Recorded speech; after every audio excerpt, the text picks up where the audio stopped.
Belonging.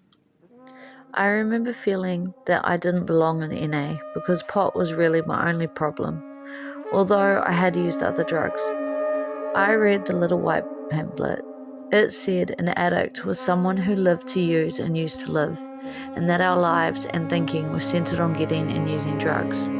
That sounded like me.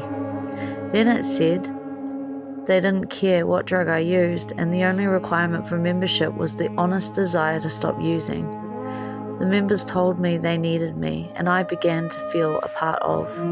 That feeling of belonging I had at that first meeting was therefore so important. It made certain that I kept coming back. I attended outside meetings, spent time with addicts who were willing to come and get me, and went to activities hosted by various NA groups. For the first time ever, I was living and having fun without having to use drugs. From the beginning of my recovery, I began to have feelings of belonging, hope, and peace. I remain extremely grateful for the life NA has helped me to develop. Gone are the endless days of desperation, loneliness, despair, and shame. All the times that I opened my mouth and nothing that seemed to make any sense came out. Or even worse, the times I just dried up completely. And even though I died a little inside each time, I knew I had to keep going because I had to share to be a part of NA. Deep down, I knew I needed to be a part of NA if I was going to survive.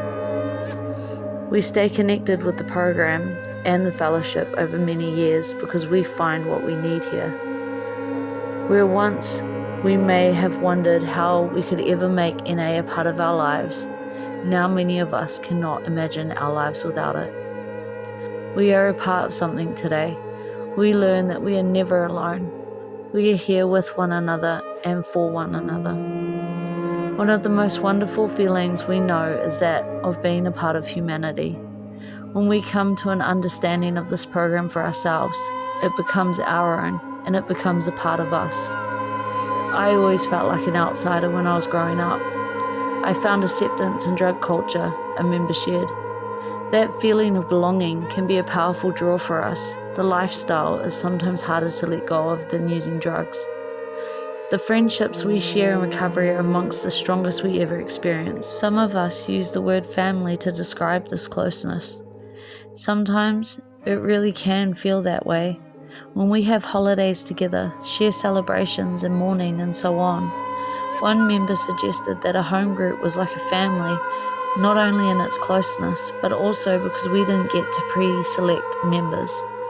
Some of them are really difficult, she said, but they're ours and we love them. Fellow NA members may be part of the lives of our children, our parents, and our spouses. A member whose mother was elderly and alone brought mum to all the local NA meetings, and she quickly became mum to a whole group of people in recovery who were longing for family connections. Some people regard the whole fellowship as a family. We walk with each other through the day-to-day struggles of our lives, romance and heartbreaks, births and deaths. Our sense of connection deepens into kinship. We know each other as well as anyone knows us. We have watched each other grow up and grow old, and in the lines on one another's faces, we see the laughs and the struggles we have shared over all that time. There is something about just knowing we have each other that makes us feel a little less alone in the world.